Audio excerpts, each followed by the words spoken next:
দাবি একটাই যে আমাদের পরীক্ষা 2 মাস কমপক্ষে পিছানো দরকার।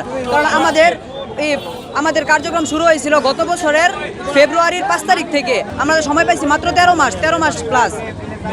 মে মাসের 26 তারিখ। আজকে আমরা এতদিন সময় পাই না, কারণ আমাদের সিলেবাস অনেকটা লম্বা। কারণ যারা গত বছর পরীক্ষা দিয়েছে, আমাদের বড় বেচ যারা, ওরা তো আমাদের থেকে বেশি সময় নিয়ে পরীক্ষা দিছে, কিন্তু ওদের যে সিলেবাস আমাদের সেম এই সিলেবাস দিয়ে পরীক্ষা নেওয়া হইতেছে, কিন্তু আমাদের সময়টা কম।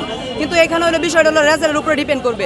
আমরা যদি ভালো রেজাল্ট করতে পারি তাহলে সমাজে আমরা মুখ দেখাইতে পারবো। এটা বাংলাদেশের বর্তমানে যে সিচুয়েশনটা এটা হলো, যদি আমরা ভালো রেজাল্ট করতে না পারি তাহলে আমরা একটা ভালো ভার্সিটির চান্স পাবো না। কারণ রেজাল্টের উপরে আমাদের ভার্সিটি ডিপেন্ড করতেছে মূলত।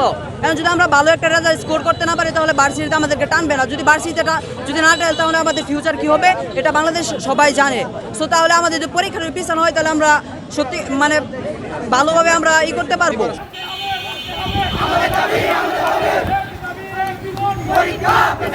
2 বছরের 24 মাসের কিন্তু আমরা মূলত পাইছি হয়েছে 16 মাস, যার কারণে আমাদের সম্পূর্ণ সিলেবাসটা কমপ্লিট হয় নাই। অতএব আমরা আমাদের এই আন্দোলনটা চাইতেছি যে আমাদের আরও 2টা মাস একটু বাড়িয়ে দেওয়া হোক। এটা শুধু শহরে না, গ্রামেও যারা পড়ালেখা করে তাদেরও বর্তমানে এই যে কারেন্ট এবং প্রচণ্ড গরম তাপদাহের কারণে তাদের পড়ালেখাটাও একটু অবনতি হয়ে যাচ্ছে শহরের। আর এবং এই যে সময়টা একটু কম পাওয়ার জন্যে, সময় স্বল্পতার কারণে তারাও সম্পূর্ণ সিলেবাসটা কমপ্লিট করতে পারে নাই। আমাদের বিষয়টা হচ্ছে মানববন্ধন 2 মাস পরীক্ষা পেছানোর জন্য 22, 23 এবং 25 ব্যাচকে গলায় মালা দিয়ে আমাদেরকে কেন অবহেলা। ইন্টার ফার্স্ট ইয়ারে যখন আমরা পড়ি রমজান মাসে ঈদুল ফিতরের আগে আমাদেরকে মাঝামাঝি পর্যায়ে আমাদের এইচএসসি পরীক্ষার রুটিন দেয়। আমাদের ঈদের আনন্দের কারণে, তারপরে বন্ধতার কারণে আমাদের ইন্টার সেকেন্ড ইয়ারের সবগুলো বই আমাদের যুক্তিভাবে আমাদের শেষ করতে পারে না। কিছুদিন পর ঈদুল হাজা এদিকে কেটে যাবে অনেকদিন সময়। তারপর এই 10 দিন পরে আমাদের কেমনে আমরা পরীক্ষা দেবো।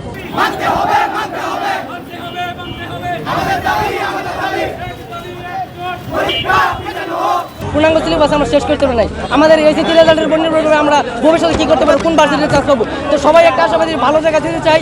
তার মধ্যে আমাদের পূর্ণাঙ্গ সিলেবাস শেষ হয়, আমরা যদি আরও 2 মাস সময় পাই তাহলে আমরা ভালো একটা জায়গায় যেতে পারবো, আমাদের ভবিষ্যৎ উজ্জ্বল করতে পারবো। এই দাবিতে আমরা আরও 2 মাস পরীক্ষা পিছনের দাবিতে আমরা রাজপথে নেমেছি। দুজনের সিলেবাস সমান হওয়া কিন্তু সময়ের ব্যবধান ভিন্ন। আমরা পেয়েছি 16 মাস। কেন এই বৈষম্য হবে আমাদের 2 ব্যাচের মধ্যে? আমরা আরও 1 বছরের মধ্যে পরীক্ষা দিয়েছি প্রায় 3 থেকে 4টি কলেজে। মানে ইয়ার চেঞ্জ এছাড়া অনেক সেমিস্টার পরীক্ষা হয়েছে 1 বছরে। তবে আমরা শুধু পরীক্ষায় দিয়ে গেছি, আমরা কিন্তু কোনো সময় পাইনি আমরা পড়াশোনার জন্য।